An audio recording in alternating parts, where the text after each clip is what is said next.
Good evening. I'd like to call to order the September 18th, 2025 meeting of the City of Nashua Planning Board. First item on the agenda, roll call. Mr. Hirsch, do you have that available? Or Scott, do you have that available? No problem. All right, thank you. Mayor Donchis, Mike Peterson, Bob Bollinger, Here. Adam Varley, Here. Maggie Harper, Dan Hudson, Here. Scott Leclerc, Larry Hirsch, Here. Cameron Green, Here. Patricia Klee. All right, thank you, Scott. We have a quorum. Moving along, approval of minutes from the September 4th, 2025 meeting. Has any member of the board had an opportunity to review those minutes and is willing to make a motion regarding their acceptance as written, or acceptance with amendment, or other option? Mr. Varley? Mr. Chair, I would make a motion to accept the minutes as written. All right, motion by Mr. Varley to accept. Is there a second? Second by Mr. Hudson. Any further discussion? All those in favor? Aye. Abstain? We have 3 yeas and 2 abstentions for the record. All right. Next item on the agenda is communications. Scott or Connor, anything that came in after we received our packets this week? Yes, 825-0129 is 18 Abbott. The staff report was posted earlier in the week. Engineering comments arrived, and most recent, in the past day, update to sidewalk work, which you'll see, and we had kind of briefed you on that a little earlier.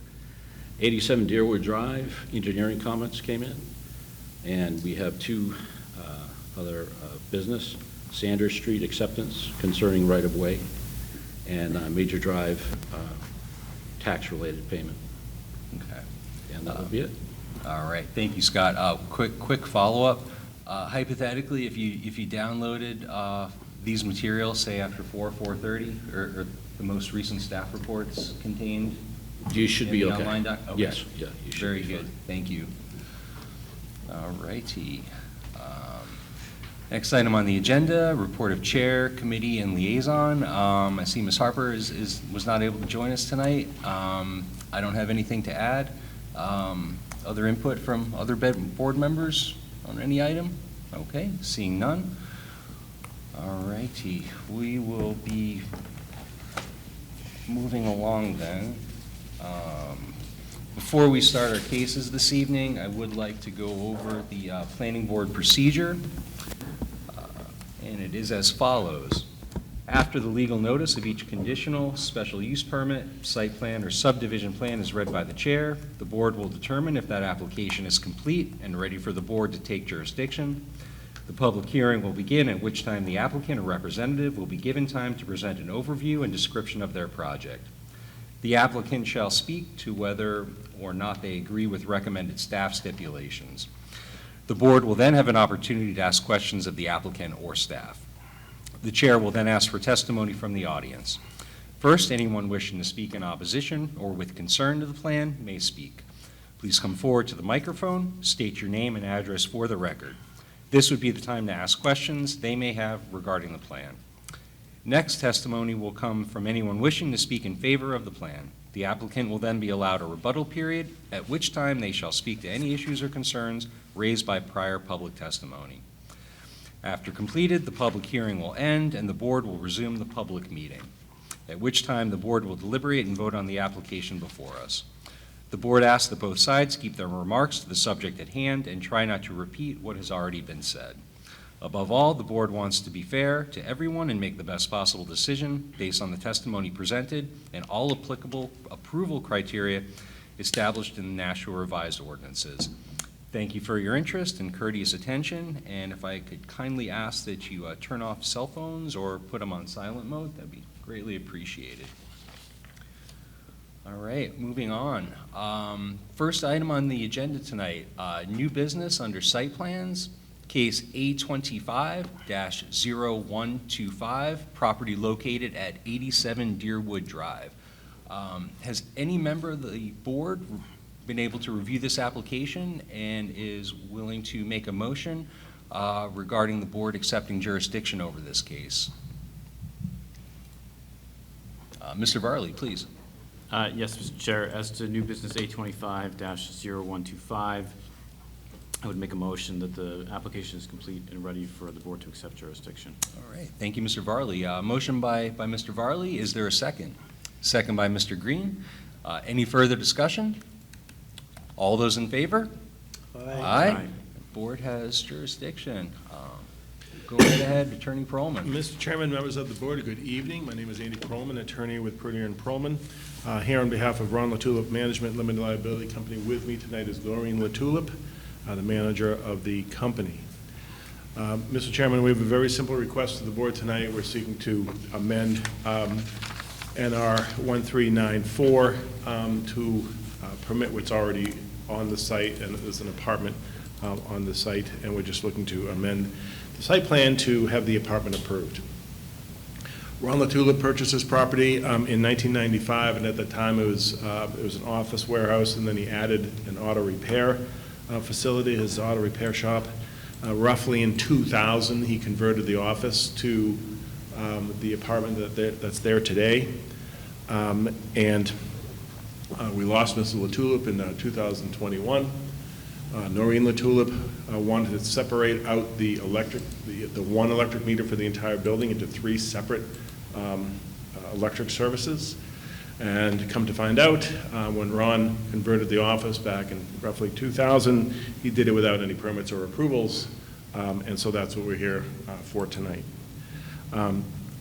We are in the Park Industrial with the mixed-use overlay district. And what you have before, what I've submitted to the board, Mr. Chairman, is the site plan amendment application, the site plan suitability report, and the waiver request to allow 1 story for the residential. I have reached out, I've been in touch with the owner of 91 Deerwood, and I've been in touch with the property management company for the Regent Park apartments. I gave them the application, and Bob McIntosh at 91 said that he has no objection. I didn't hear anything back from the apartment complex, the Regent Park apartment complex. Nothing is proposed to change with this site. All the services that have been servicing the site are going to continue, the water, sewer, electric, telecommunications. Nothing is changing. We are mindful of Mr. Mendola's comments, and we do have some work to do to kind of clean up the site. We're not going to have cars parked in the city's right-of-way. We're going to fix the parking entrances so they are in compliance with the 24-foot driveway requirements. But other than that, we really are not proposing any changes. And if I may, just briefly touch on, excuse me, my site plan suitability report and then the waiver request. The site plan suitability report has the 7 criteria. The first of which is, are we going to coexist compatibly with our adjoining and surrounding uses? I think we are. We're a mixed-use site for ourselves, and the neighborhood is very much a mixed-use site. Are we going to be visually and aesthetically compatible? We are. Nothing is changing. No impact on health or safety with this proposal. No impact on property values nearby. We've been operating for 20-plus years, what you see today. No parking or traffic. There's ample parking at this site for both all 3 uses, the warehouse, the auto repair, and the apartment, city services, and then we have a mixed-use proposal before the board tonight. As to the waiver, section Land Use Code 190-115, number 90, allows mixed-use buildings, provided the residential is on the 2nd floor of a mixed-use building, and we really would like not to install a 2nd floor just to comply with the regulation. We have the waiver request before you. Strict conformity would present a hardship, and we only have 1 story for the existing building. So we believe it's a fair waiver request. And the site plan suitability report was before you. And so, Mr. Chairman, that's my summary. I'm happy to answer questions. Ms. LaTulip can answer questions if anyone has any. anything from the property owner, but really not a lot here. All right. Thank you, Attorney Perlman. Thank you. Questions from the board at this time? Seeing none. Oh, Mr. Hudson. Just one that just came to me. We've had previous development in this area, and there's a lot of discussion about Amazon activity down in that corner of the neighborhood. And I was just curious if any of the on-street parking is leased to or used by Amazon? No. Thank you. Other questions from the board? Questions for staff? Mr. Green, please. Are we granting a waiver for this, or is just the design modification standard? It is a design modification, not a waiver. Okay. And then, We won't penalize you for, word choice, but in effect, it basically, in this zone, it sort of is analogous to that, so yeah. we've done a couple, but I Yep. just wanted to Yeah. make sure.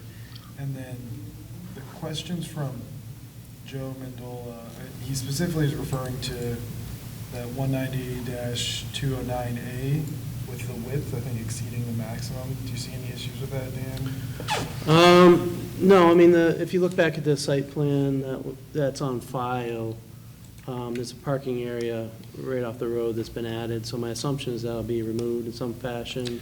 And if you look closely in the site plan, actually, Richard Maynard's plan from years ago, it says, asphalt or pavement to be removed.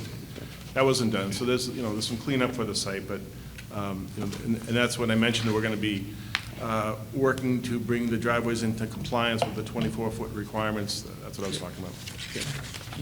And sort of piggybacking on that, that was going to be my only real question, if you guys were amenable to some sort of a little bit of cleanup work out there, and so, okay. Yeah, we have to, to get the CO, we're going to have to jump through those hoops. Okay, And understood. part of the conditions, that condition D. Yep. Okay, Thank you. all right.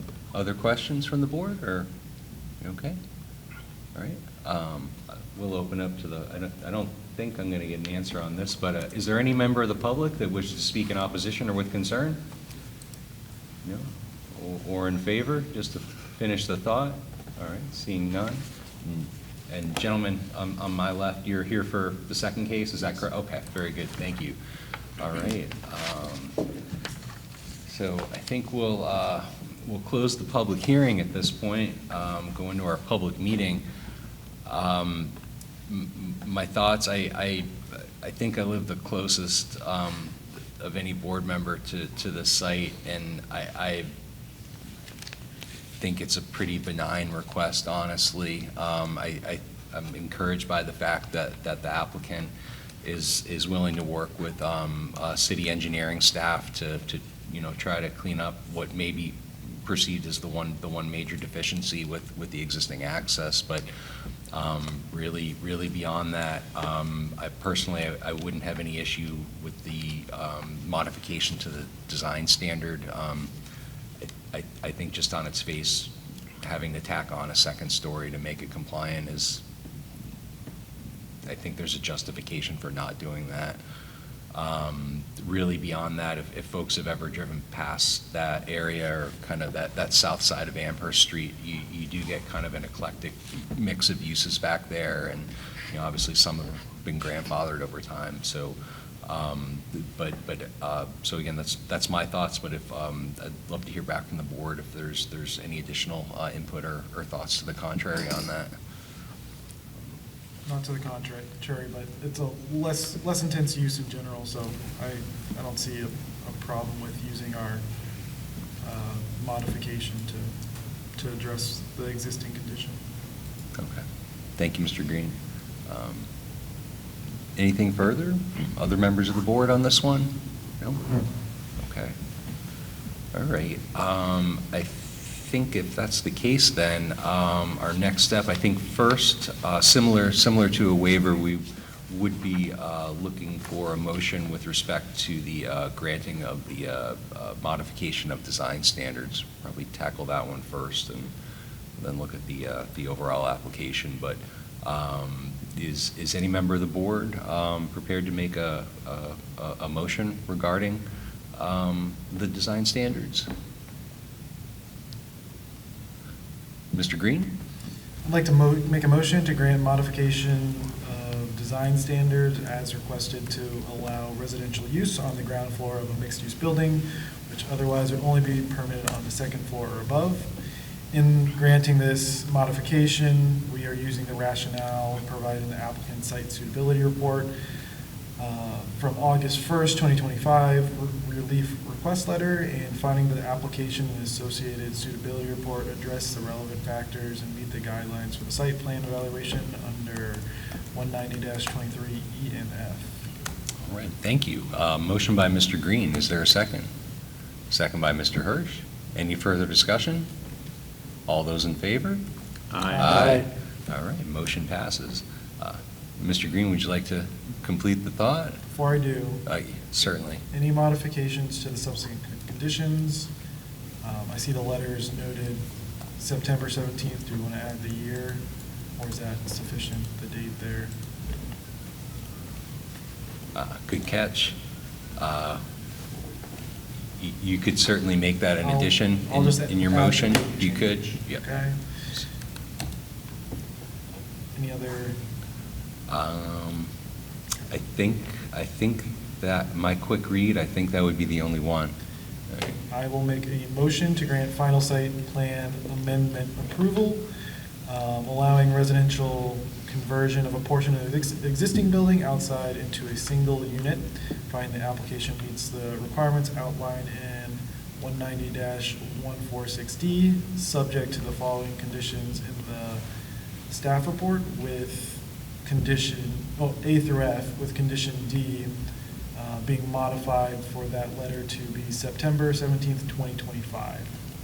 All right, thank you. Motion by Mr. Green. Is there a second? Second by Mr. Hirsch. Any further discussion?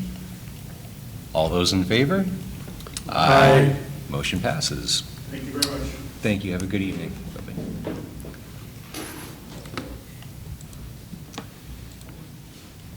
All right.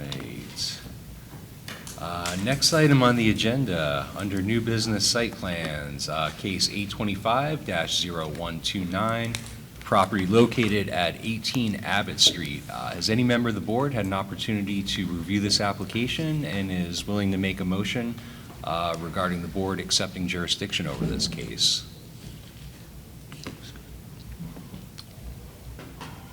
Mr. Varley. Mr. Chair, yes, as to new business 825-0129, I would make a motion that the application is complete and ready for the board to accept jurisdiction. All right, thank you. Motion by Mr. Varley. Is there a second? Second by Mr. Hudson. Any further discussion? All those in favor? Aye. All right. Board has jurisdiction. Mr. Chisholm, go right ahead. Absolutely. Good evening, everyone. For the record, my name is Paul Chisholm. I'm with Keach Nordstrom Associates. We're the engineers and surveyors of record for the project. We are representing Forens Properties, LLC. I am joined tonight by Mr. Tim Forens, who is the managing partner of that LLC. The plan before you tonight is a 3-unit residential expansion to a 4-unit building, so that would bring the total to 7 units. The property is located in the RB zoning district, which is the underlying zone, and also the historic overlay district. Obviously, being within that historic overlay district, this project did go before the commission earlier in 2024. It was the first step in the process at the time. Since then, we've also made a trip to the ZBA. The zoning board did grant a variance for density earlier this year, and that's why the unit total is proposed as 7, where I believe only 3 or 4 is allowed. The site is situated on a triple frontage lot. It's abutting Abbott Street, French Street, and Merrimack Street. In general, the topography on site slopes from Abbott Street on the high side down to Merrimack Street on the low side, and that's a gradual grade kind of across the property that drops about 9 or 10 feet. The area is surrounded by a variety of different uses. There's a school to the northeast. There's a couple other multifamily properties in the area, also a couple of 2-families, and then also a single-family home to the south and west. The existing building, as I mentioned, is kind of a single structure, 4-unit building that's 3 stories. The back side of that property adjacent to the existing driveway, which exists off French Street, is basically an older garage. It really doesn't serve really a function for the house as a 4-unit building. Right now, it's really just kind of a storage area for the property. Both of those, the garage itself, as well as that driveway and parking area off of French Street, are going to be removed. If you've been out there or seen an aerial or something like that, you'll notice that driveway is like a 32-foot wide single curb cut. It's a tandem parking situation. Obviously, that's not something that's very ideal or really useful or anything like that. So the idea here is to basically reconstruct that. Although there is a small single kind of parking stall and ADA space that is proposed off of French Street, that curb cut is going to be reduced down to 12 feet wide, which is effectively like a single parking area would be sufficient with that. On Abbott Street will be the access to the new parking lot. That's going to be 10 spaces, and that's going to give a total of 11, which is what's required for the project. There are a couple of waivers associated with those curb cuts, basically because those curb cuts are not 24 feet wide. The one off Abbott is only 20, and then the one off French Street is only 12. I think the justification here is, and what I should mention on that is that because those two totals add up to 32 feet, which is the same width of that existing curb cut, that's what makes this allowable to do without needing a variance. We are allowed to do this by a waiver instead. In reality, a 20-foot driveway, although for two-way traffic, doesn't necessarily meet that requirement. In this case, it's obviously a, pretty minimal, I think, trafficked area with the number of units that are proposed here. So certainly the applicant doesn't feel like that's something that's going to cause any issues for him or the residents that are going to be living there. And it's certainly an improvement over what exists today. There are a couple of other waivers proposed for the project. There's actually one that we had some further coordination with staff on earlier today. The fee contribution for the sidewalk, the fee in lieu there. We're actually going to withdraw that waiver. What is going to happen per our discussions with staff is we're actually going to build the sidewalk down the property on the French Street side. So it's basically going down halfway across that frontage now to that existing driveway. Because we're rebuilding it, we agreed to basically just extend that down to the end, to the corner of French and Merrimack. That was something that staff had asked us to do, and we certainly have no problem accommodating that request. So that waiver will be removed. I do have obviously a couple other waivers here. I'm not going to go into detail really too much about them. I think you've seen these plenty of times before. One is for the existing conditions with adjacent to the property. The other is for underground utilities. Obviously, in this case, there's overhead utilities already existing. We're really just going to kind of continue to use what's being used there today for the new units. We have reviewed the staff report. We have reviewed the proposed conditions of approval. We do have also correspondence from DPW. We will obviously continue to work with staff. I don't think there's any deal breakers or anything in there, although there is some work to do. The only thing I would suggest is if you want to make modification to the proposed condition regarding that waiver that we are withdrawing, that might make sense. And certainly if you want to replace that with a condition, to construct the sidewalk as discussed, we'd be more than happy to support that as well. So I will keep it short with that, and if you have any questions, I am more than happy to answer them. Thank you. Thank you. Questions from the board at this time?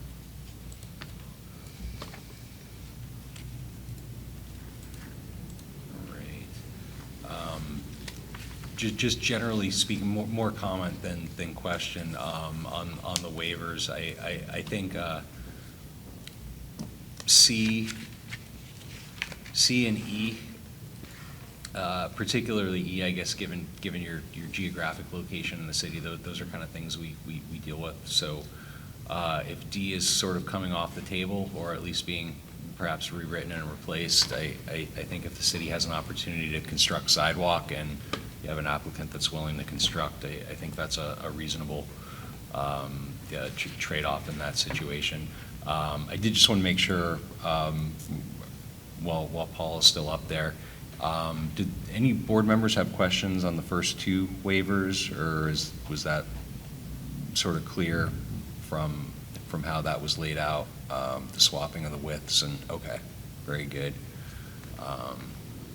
So I think that was all I had. Questions or comments from other members of the board, either for the applicant or for staff? Nope. Yes, I do. Kim, go ahead, please. If we were to, would we just strike, I'm trying to think how to do the waiver situation with D. I think you're covered with the technical review comments, because that's going to be a condition, and that was added today. So that asks for the sidewalk to be built and the easement to be provided along Merrimack Street. Yeah, and then later down in the subsequent conditions in D, it says if any of the waivers are denied, they must revise to comply with the site plan. So is that just saying when we deny it? Well, I don't believe you need to actually make a Okay. motion for it, Okay. since No. they're withdrawing it. Yeah, So just yeah. withdrawn and, Yeah, I think we just just take it out, give them the withdraw. line item there. The waiver request. E becomes D. Yeah, you're good on that. Good question. The mechanics are, we're trying to do it on the fly, so no, good question. Any other questions of staff or the applicant at this time? All right. Seeing none. Doesn't look like anyone else is here in the public. There's no one on Zoom. Is that correct? Okay, very good. All right. Paul, thank you very much. We'll close the public hearing, go into our public meeting. It's an interesting kind of collection of land uses down in that area. So obviously they received the waiver for density, so that's not within our purview. But beyond that, I think there's some favorable elements to the plan, particularly if they're able to kind of clean up the curb cut a little bit, particularly the one on French Street. Again, if that's only serving, one accessible space effectively, I don't have a problem with that reduced width. Understanding 24 might be ideal in most circumstances, even for a residential driveway. I think for the limited amount of traffic they're having there. Abbott Street obviously is not a major thoroughfare, so I personally don't have any issue with the reduced width. And again, I understand they're trying to work within the confines of that original width that sort of established what actual play they would have. So I think given that constraint, they've tried to make the best of what they have to work with. Again, I've already commented on the sidewalk. I think if they're amenable to that, that's something positive to have. So, Dan, I don't know if we've done any recent calculations on construction of sidewalk versus the in lieu payment, but building is always better than the payment, so. Yes, it is. Yeah, beyond that, again, I'd love to hear feedback from other members of the board if you have any additional thoughts on this one.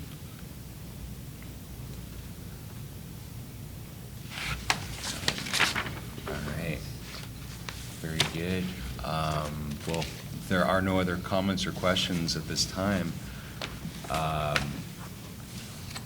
think we could get to the waivers. I don't know if all the board members were satisfied with the little discussion we had a few minutes ago about how we're going to structure that. I'd certainly be willing to take a motion with respect to the waivers, if any board member that is prepared to do so. You are most inquisitive, Mr. Green. I would have been disappointed if it wasn't you, honestly, so go right ahead. all right, I'd like to make a motion to grant the following waivers. 190-209A, and to allow reduction in driveway width to 10 feet for 2 driveways where the minimum of 24 feet is required otherwise. The second one is 190-209A1, to construct a new two-way driveway with the width of 20 feet where 24 feet is otherwise required. Would like to also grant 190- 279EE to not show all existing conditions on adjacent properties.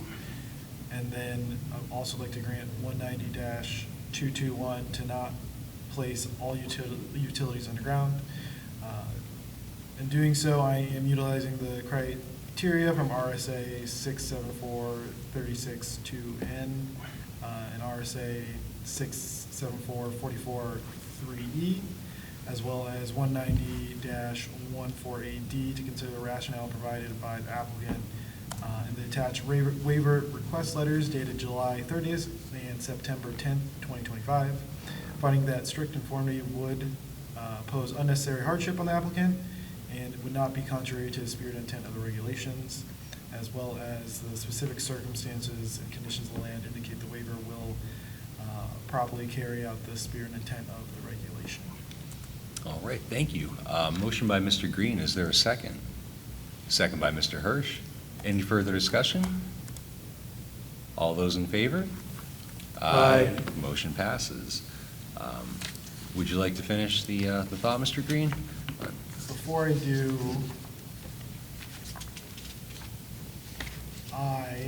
in the subsequent conditions, because it just says if applicable, they're covered, we won't need to strike that particular one from the conditions, or should I strike it anyways?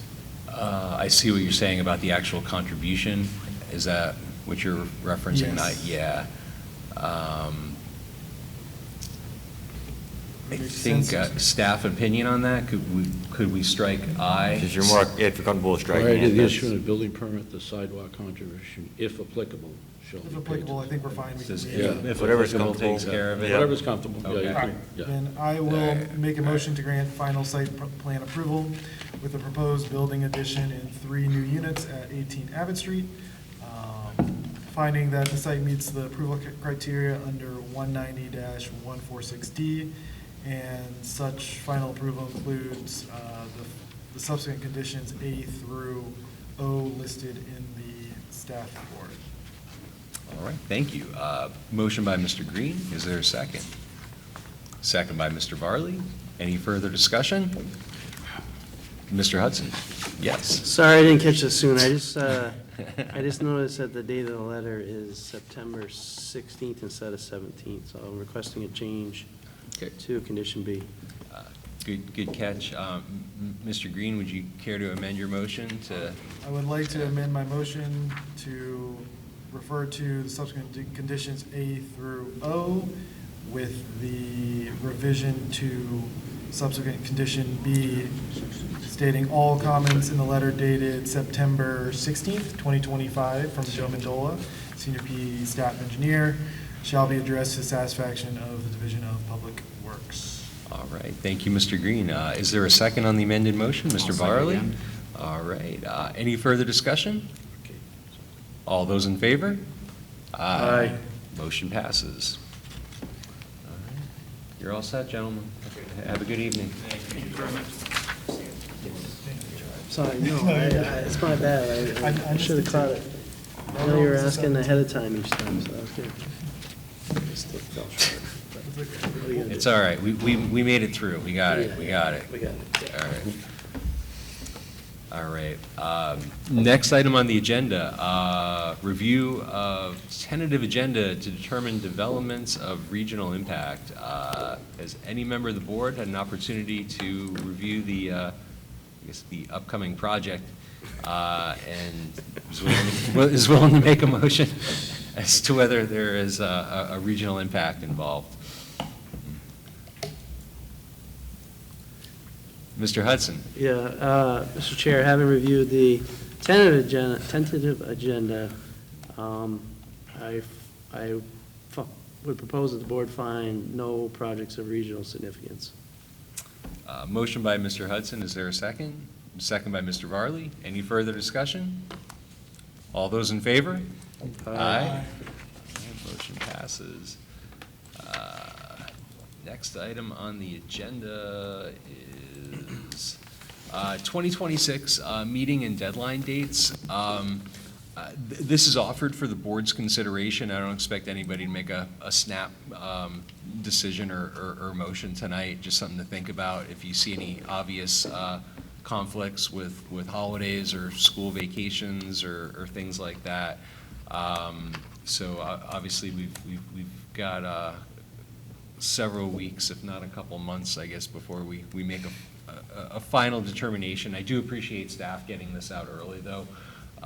So thank you, guys, and Kate for putting that together. So again, I think that's more for informational purposes at this time. But if you do have concerns, again, issues, conflicts. Mr. Hudson, you're going right to that July 2nd one, Mr. Chair, aren't you? since I did the hard work before the meeting, I would all just, I compared to last year. I think our second June meeting, I think we avoided the week of the 18th last year, possibly due to, school graduations or end of school, that sort of thing.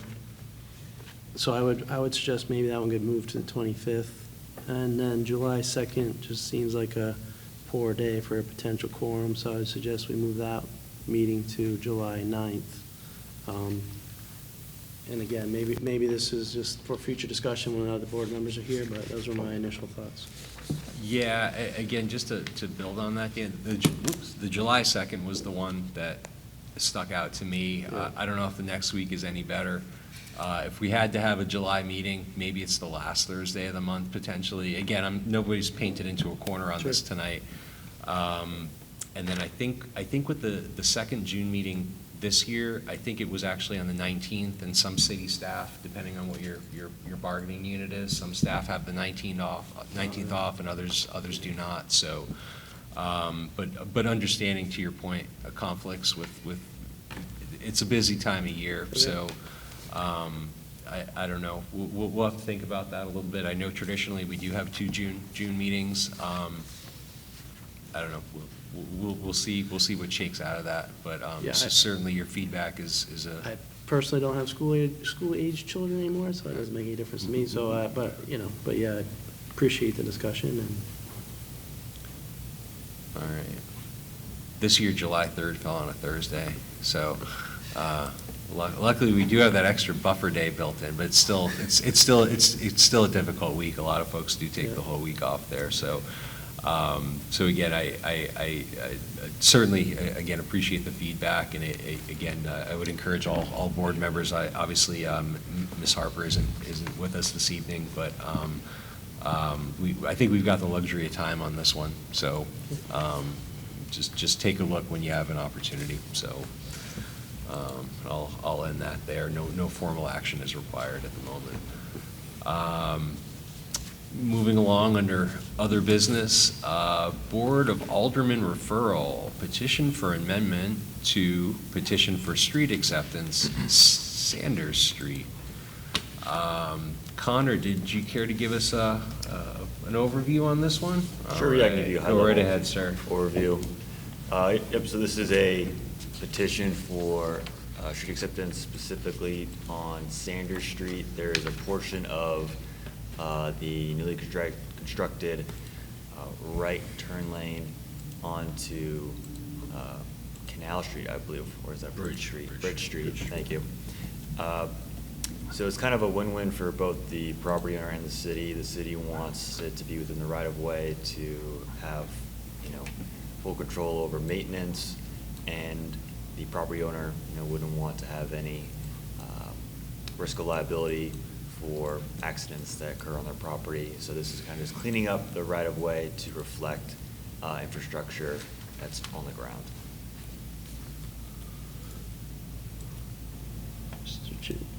Please, Mr. Hudson. Okay, so I'm in favor of this. Obviously, I signed the petition, having reviewed it.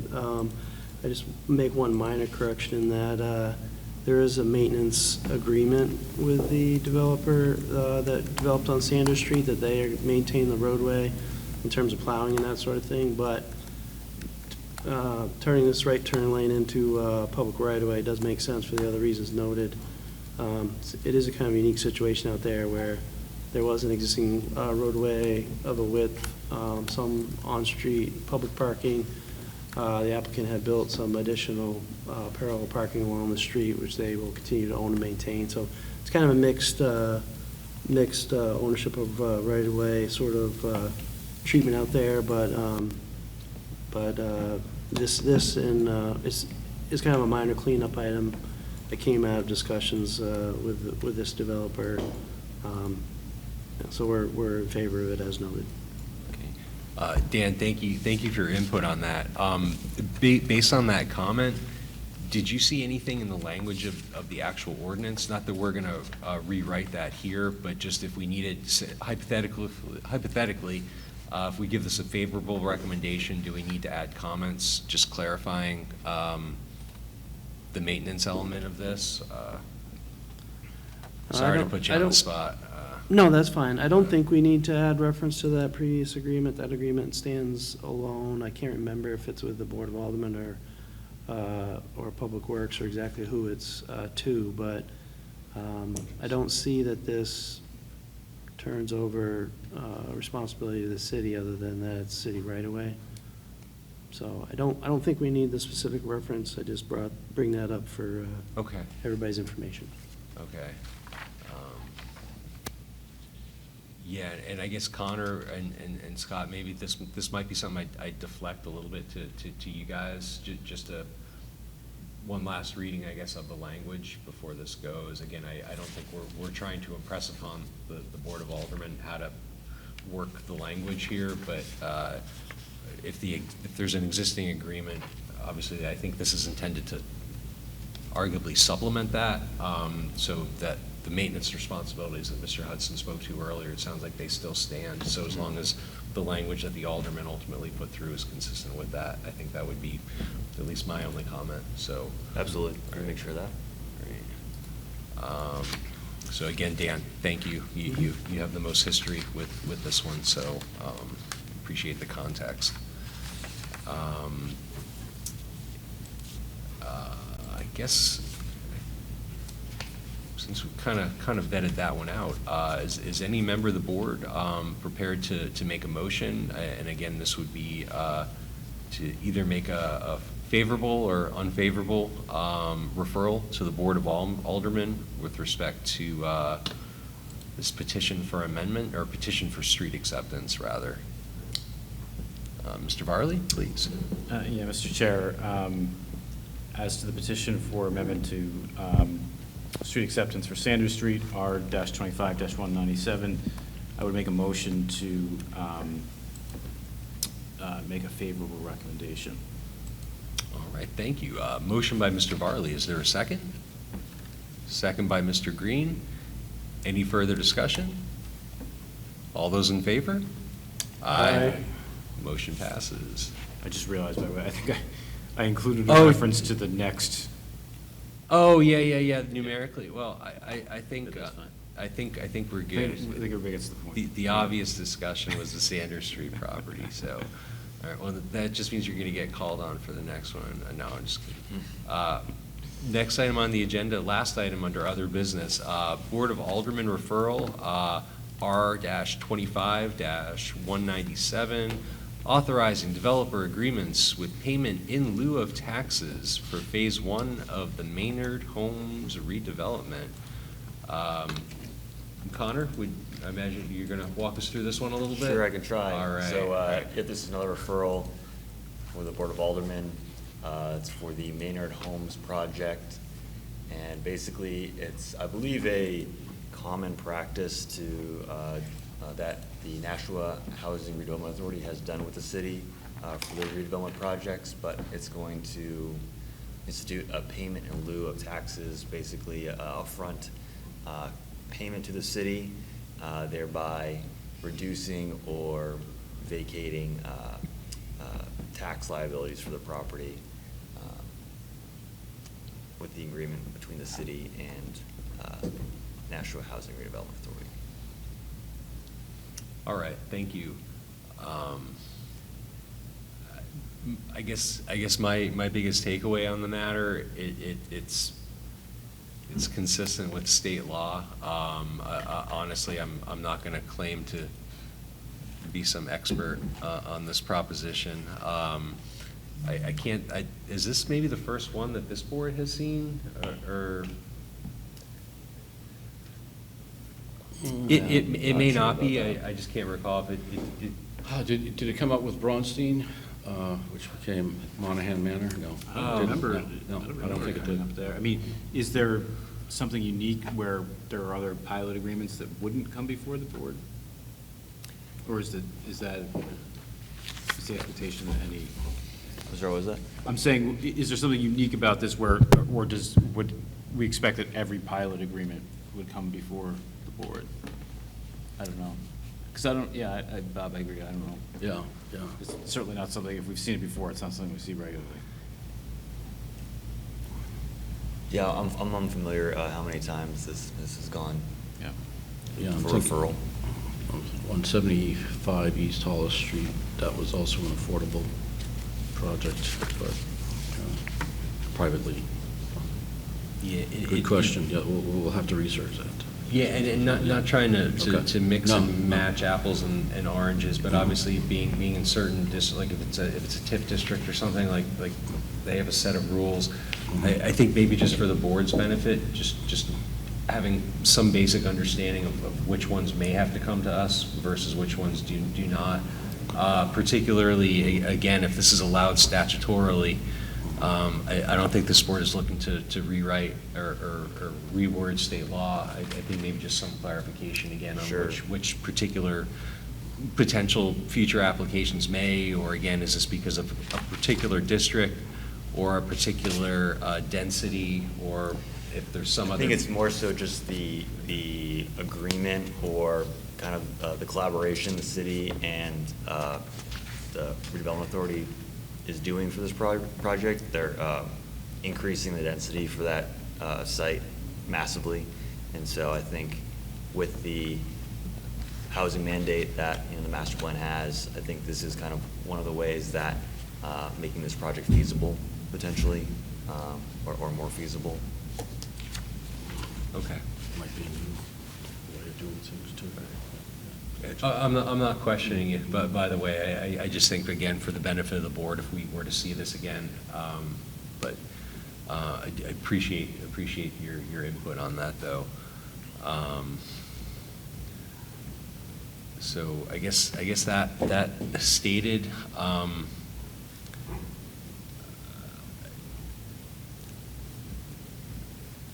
I guess I'm not trying to complicate this one. I don't want to be in a position where we're blindly giving favorable recommendations without maybe fully understanding the context, but and I'm not looking to delay this unnecessarily. Do other board members have thoughts on this? I guess I'm just not maybe as familiar with the concept of this as I could be. Thoughts from other members of the board on this?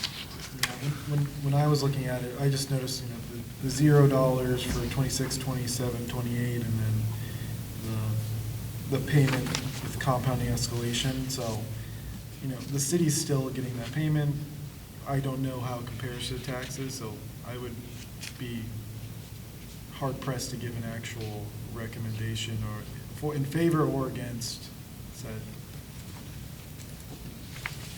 Yeah, I think that's where I'm sort of coming from, Mr. Green. And again, I'm certainly not trying to direct the city's finances, but I think just sort of conceptually understanding of the mechanics of this one, I'm not quite fully understanding it.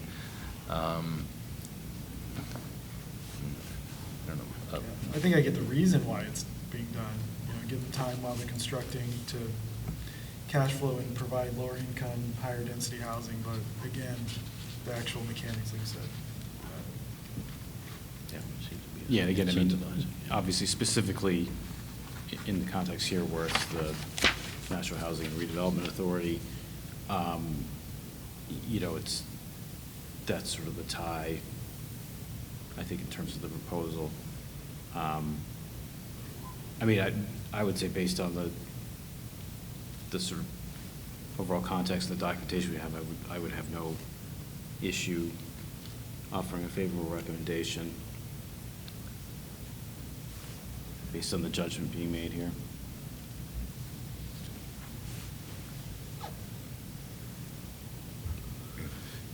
Mr. Chair. Mr. Hudson, please.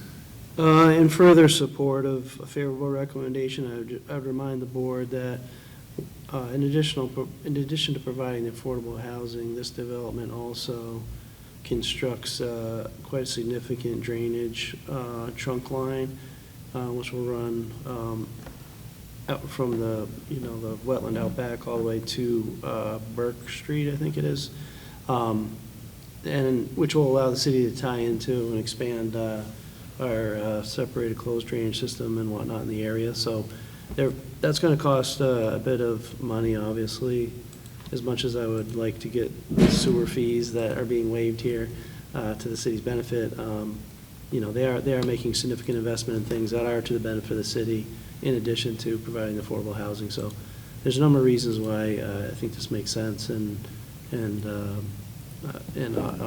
will be voting in favor of supporting, of a favorable recommendation, I should say.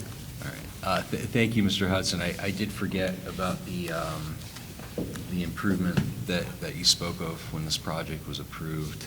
I may have been persuaded, Mr. Green, the other way by Dan and Mr. Varley.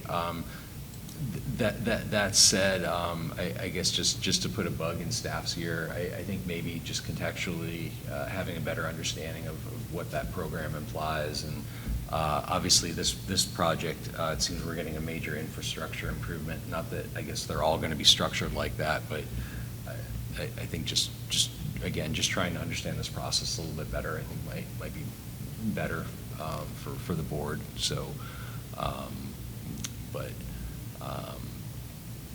good discussion. I do appreciate that.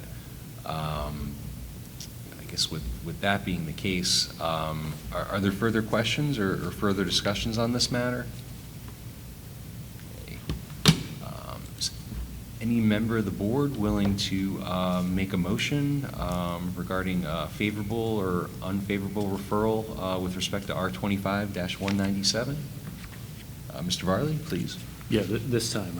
This make the recommendation is the correct item. Yes, Mr. Chair.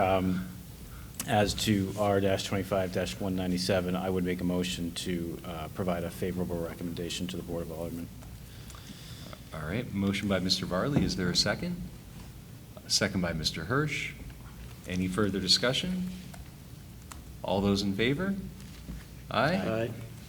Motion passes 4-1. Abstention. Oh, abstention, I'm sorry. Yeah, you're good. 4 yeas, 1 abstention. Thank you, Mr. Green, for clarifying. All right. It's 7:53. It's not. It wouldn't be a record, I don't think. But anything on any board member's mind this evening? Mr. Hudson, please. Just to confirm the October 2nd meeting's been canceled. I did see that email today. Yeah. Thank you for mentioning that, though. So we'll reconvene next on the 16th of October.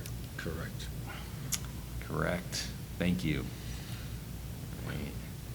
Is that a general kind of indication how the workload's going, or just nobody was ready to go? I think there's actually more projects coming in line. I think we've had a little slump past few meetings, but there's definitely work in the pipeline. So, Okay. Don't you worry, we'll have long nights. Oh, yeah. And there's all kinds of, I think I signed off on 11 COs yesterday for all different projects, so. I mean, there's a lot of things. I don't think anyone was complaining about a night off, just a general question, Yeah. so. All right. Anything else, Mr. Green? Did you? Motion to adjourn. Is there a second? All those in favor? Aye. All right, we are adjourned at 7:54. Have a good evening.